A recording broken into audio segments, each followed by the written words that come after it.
This is NASCAR fan 88 here, aka the announcer of the diecast races, and here are the top 10 moments from the NASCAR Goodwrench Cup Series.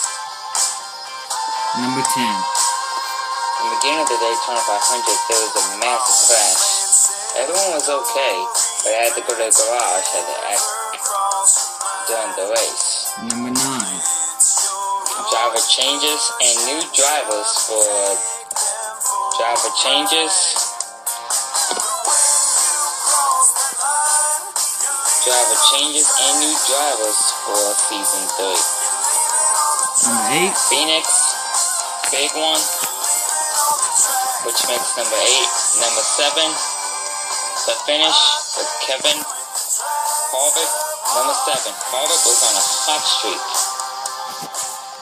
when he won at Phoenix, Kentucky, Martinsville, and was so dominant at Sonoma, but didn't make it into the Final Four. Number 6, Tony Stewart finally clinches his first Daytona 500 title. Number 5, Amarola had a little help from Josh Wise. At Texas that got him in the 500. Had help from Josh Wise. After an interesting force tire came off, Amarola had help for the hard-charging Gordon and Keselowski, beating them in the same race, which makes number 5. There was a massive crash.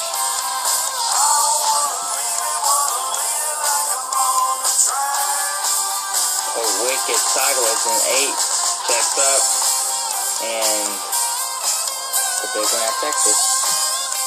Number 4 at Atlanta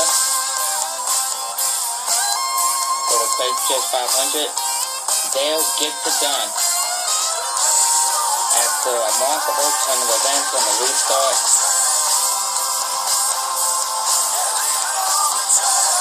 Held off Dillon, Bush, and Biffle and numerous of other drivers for the win. Number 3 saw drivers taking hard hits at Kentucky. Number 2 saw close side-by-side finishes at Darlington and at Sonoma. Keselowski won in Sonoma with a ton of events. The winner, Junior versus Kenseth. The winner was Matt Kenseth, and with that, he was able to get the lead in the Final Four in the standings, and this definitely made the top of the charts in number 1. The 2 Stewart Haas teammates who are leading the standings, and since their horrible crash at Sonoma, Stewart in the 14 car and Harvick in the 4 car. Harvick was leading the standings until he careened it into the type areas and was injured with the impact. And with that, he cannot make it into the Final Four at Homestead. But he'll make it in time for season 5 in the Daytona 500. But they will make it in time for season 4 in the Daytona 500. Well, that's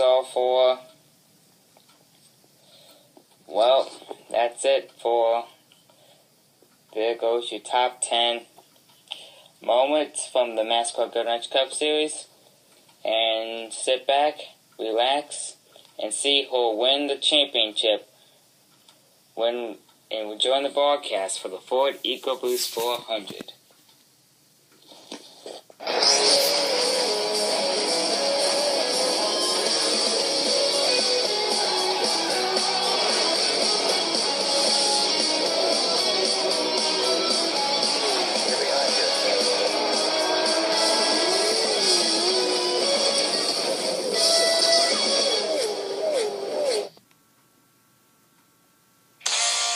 Well, it's chase time, and if you want to make the move now to clinch the championship, you gotta make it quick, because it's now time to go for it.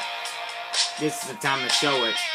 As we welcome you to the final race and final chase at Homestead Miami Speedway. NASCAR Fan here, giving you a award flag-to-flag coverage of the Ford Ecoboost 400 at Homestead Miami Speedway. And I hope you don't mind, but we're going to show you Chase Elliott's Season 4 and 5 Napa cars. So these cars are going to be in hand for the festivities. When he'll replace the now retired Jeff Gordon in the 24 car in Season 5. And will drive the 25 next season in Season 4.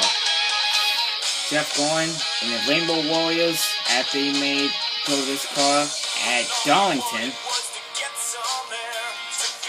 Dale Jr. trying to look for revenge after what Matt Kenseth made a sneak attack on him at Sonoma. And he will try to clinch the championship by finishing in first place. If you ask who is replacing Harvick and Stewart ever since they were injured at Sonoma, well, Scott Riggs is replacing Kevin Harvick in the Ditech car, and Brian Vickers is replacing the 14 car of Tony.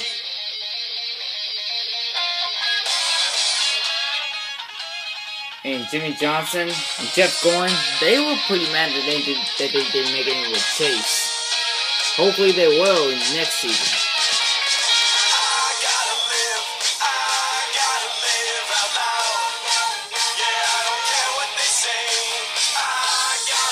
Let's go Brad Keselowski will not have an engine problem this time. And NASCAR Fan will grab another pole of his career. And with that, can he get his first win of his career? We're trying to find out. With that said and done, let's get you off to kick off the season finale Homestead. Let's get to the famous words in motorsports.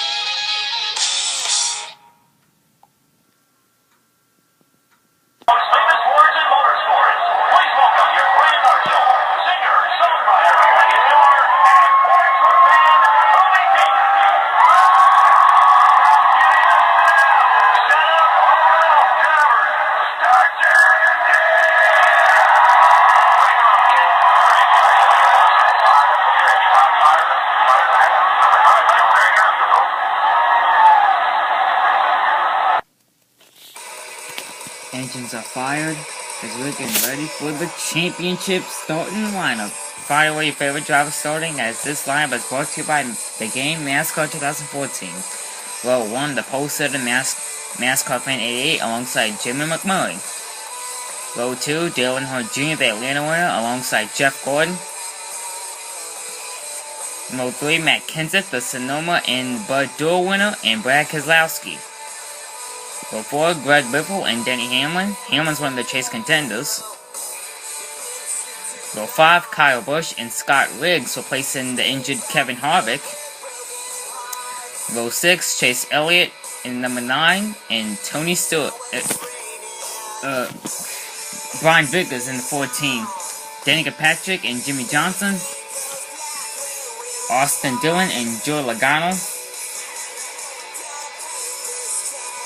Martin Truex Jr. and Sam Hornish Jr. Michael Waltrip and Kyle Larson.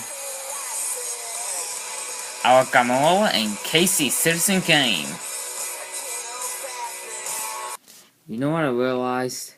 Throughout the entire season, Logano and Kyle Busch were on fire last season in Season 2. And was winless this season. Well, Kyle Busch won the Unlimited, but Kyle Busch never won a points race this season, and was on fire last season and clinched the championship in the 18 car. But Kyle Busch, man, and Logano, Logano and Bush were on fire, but they had best times and worst times, but clinch the champion. Green flag is out. We're going championship racing. McMurray in the lead, going to lead. Riggs will lead lap 1. Will pull away, but Jeff Gordon's not going down the fight. He's going to try to do the bump and run. He's going to try to do everything he can to get past Riggs. He's going to get him sideways. Smoke coming from the 4. Caution is out. And I just got word from Scott Riggs that he is not pitting. But he's going to have to since his tires are worn. 4 laps to go this time by... Whoa! Riggs was staying out to get revenge on Jeff Gordon. Unbelievable. Now these two are going to be one angry man. 2 laps to go. Oh, now they're escaping finish with each other. They're in the wall. The crowd roars. Just what the fans want and like to see here at Homestead, as Gordon and Riggs are now new rivals, and they will be out of the race. Gordon will be yet again out and will not get his first win here at Homestead, and will still enter season 3 and will end season 3 winless. But in season 4 is his last season, so he better get his game on before his final ride right here at Homestead for race 36. Green flag is out, and the white flag is out. Matt Kenseth and McMurray looking to get McMurray inside. He's going to get his first win, and he will do that. Matt Kenseth is your champion. What a remarkable turn of events. And we're going to interview with a couple drivers before we see Matt Kenseth and McMurray do the burnouts. Alright, so now this is NASCAR 28. Sending to the mic with Alan Bestwick. Interviewing Dale Earnhardt Jr. Alan? Thanks, NASCAR 28. Right now, I'm with Dale Earnhardt Jr., the Atlanta winner. He had a strong win. Dale, you had a strong season this season. And tell us how your car ran throughout the past races. They ran pretty well. And Daytona, it didn't turn out so well. We sucked in speed weeks. And we did worse than the 500. We were back at the pack all day in the second race at Phoenix. Race 3, we got involved in wreck at Texas. Round 4, we were back on top at Atlanta. We went back to Victory Lane after we went in Victory Lane for the first time in the diecast racing season at Dover for round 4 in season 2. And when we got to Kentucky, I embarrassed myself. In race 6 at Talladega, I wanted to get revenge on Harvick on what he done, and even when he's injured, I missed him. I wish he was here clinching the championship.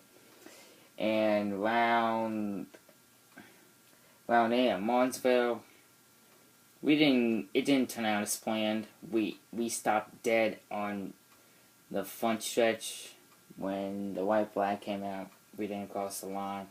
And round 9 at Sonoma, we almost had the win until Matt Kenseth planned a sneak attack.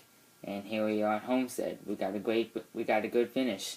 So yeah, we went pretty good at this season. So hopefully we can get better success with more than just one win, and I can work with my teammates and my friends out there on the track next season for season 5, starting at Daytona with the Unlimited and the 500, the Super Bowl. Well, that's Dale Earnhardt Jr. Now I'm going to pass the mic to Eli. Go.